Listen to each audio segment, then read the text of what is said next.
So you're going to hear me talk a lot on the campaign about protecting what we love about Colorado, and public lands, wilderness areas, roadless areas, open space, right, are all critically important.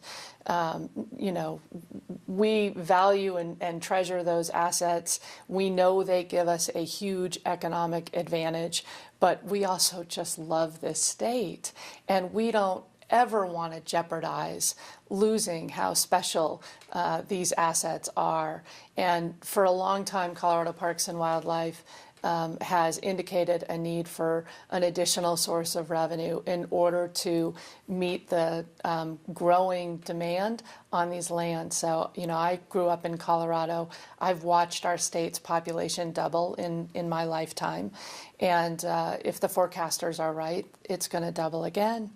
And, you know, thinking about what does Colorado look like with another 3 or 4 million people living here, and they use the public lands, and they use the trails and the reservoirs and the recreational opportunities, hunting, fishing. So the management, the demands on Parks and Wildlife to really manage those lands in a way that we protect our state and we protect what we love, but also making sure people have those opportunities and can access them for all sorts of different activities. You know, that's the balance.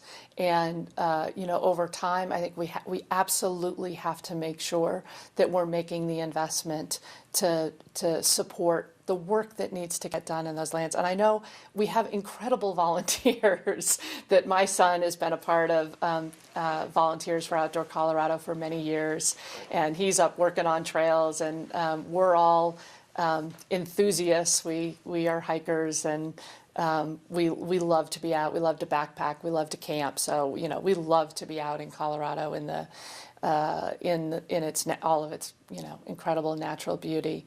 And so for me personally, it's a critically important issue that we work with our local communities to make sure that we're doing what we need to do to protect the Colorado that we love. This region does such a good job maintaining the infrastructure on very limited budget. And yes, the funding for transportation infrastructure statewide has eroded for decades. It's a real challenge, and we just saw the General Assembly come together, bipartisan cooperation, to offer almost $2 billion of investment in transportation improvements in the years ahead. I co-chaired Governor Ritter's statewide transportation and finance panel, which led to the improvement projects on roads and bridges, as well as transit statewide over the last 10 years. So I think we see the General Assembly, and this I think this is really an important step in going forward to make sure that we have the money available to provide the maintenance, and also meeting the demands, as you indicate, of a growing population and more people coming up and using the facilities. And, you know, none of us wants to be stuck in traffic.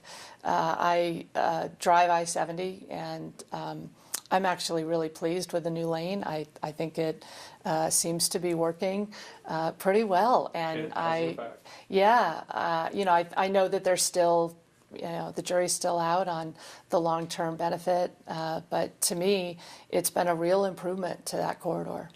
I guess my philosophy of governing is always to have a partnership. The state needs to support local communities. Local communities generally have a pretty good sense on the ground of what they need in order to manage the population, the demands on their resources, and whatever the unique challenges in their community. For some rural areas, it's they need additional economic development opportunities. For some areas, they need additional support managing an influx of people and traffic.